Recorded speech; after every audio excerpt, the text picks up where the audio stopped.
सांप्रदायिक मानसिकता से ग्रस्त और बीमार बना रहे हैं कि उनसे पूछो ये ऊपर किसने चढ़ाया था? किसी और के घर पे चढ़ के, वो कोई पाकिस्तान का झंडा थोड़ा था। अगर किसी ने, तुम धार्मिक चिन्ह का सांप्रदायिक चिन्ह लगा सकते हो तो दूसरे को कैसे रोक पाओगे? और उसको चढ़ाया किसने वहाँ उतारने के लिए? उसको गिराना, किसी के घर पे चढ़ना और उसको इंस्टिगेट करना, तो फिर क्या? इससे साफ जाहिर है इसके पीछे प्रशासन खुद है, इसके पीछे सरकार खुद है, और इसके पीछे असली आतंकवादी, असली देशद्रोही लोग वही हैं जो प्रशासन के रूप में, जिनके न्यायिक व्यवस्था, लॉ एंड ऑर्डर की जिम्मेवारी होती है, और वो तमाशा देखते हैं। ये कौन सी धार्मिक यात्राएं हैं? ये तो गुंडागर्दी की यात्राएं हैं, ये देशद्रोही यात्राएं हैं, ये अमानवीय यात्राएं हैं। इनको धार्मिक यात्राएं नहीं कह सकते, चाहे वो हिंदू करे, मुसलमान करे, सिख करे, ईसाई करे। ये कोई यात्राएं नहीं है। इस देश में इन यात्राओं का भी इलाज करना पड़ेगा, जिससे हमारे देश के लोग, वो बेकसूर लोग, बेवकत कोई मारा जाता, किसी का घर जलाया जाता, किसी की दुकान जलाई जाती है, ये नॉनसेंस करने का मौका इस देश में छीनना पड़ेगा। इस तरह के ड्रामेबाजी धर्म के नाम पे जो कर रहे हैं, मैं कह रहा हूँ सांप्रदायिक लोग हैं, ये धार्मिक लोग हैं ही नहीं। ऐसे जनप्रतिनिधि जो जातिवाद या सांप्रदायिकवाद फैला के वोट लेना चाहते हैं और पार्लियामेंट या विधानसभा में जाना चाहते हैं, मैं कहता हूँ देश के गद्दार लोग हैं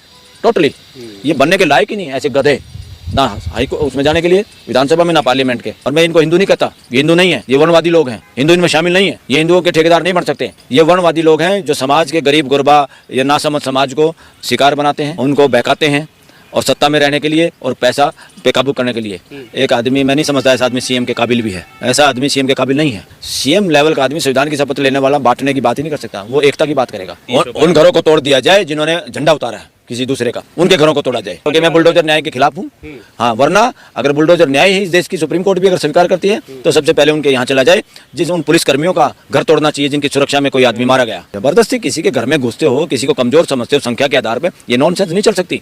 मैं तो कह रहा हूँ सुप्रीम कोर्ट को कई केसेज में सो मोटो लेकर सीएम और पीएम को यहाँ बुलाना चाहिए कटघरे में। जब उनको पता चलेगा कि मैं खुदा नहीं हूँ, जब उनकी मानसिकता में भूत जो सवार है ना, मैं राजा हूँ, मैं नॉन बायोलॉजिकल हूँ, कोई कहता मैं सन्यासी हूँ, मैं योगी हूँ, मैं जोगी हूँ, मैं कह रहा हूँ तुम भोगी हो। ये भोगी लोग हैं, भोगी लोग ही बकवास कर सकते हैं, योगी आदमी बकवास नहीं कर सकता। सबसे बड़ी कमी तो मैं यहाँ की मानूंगा जहाँ मैं काम करता हूँ, सुप्रीम कोर्ट की। यस, सुप्रीम कोर्ट मजबूत हो देश की, और 2-4 जज मजबूत हों, तो ये नहीं हो सकता इस तरह की गुंडागर्दी नहीं कर सकता, ना कोई सीएम, ना कोई पीएम, ना कोई पुलिस अधिकारी, ना कोई कर्मचारी, ना फिर पुलिस के कंट्रोल के अंदर आके लोग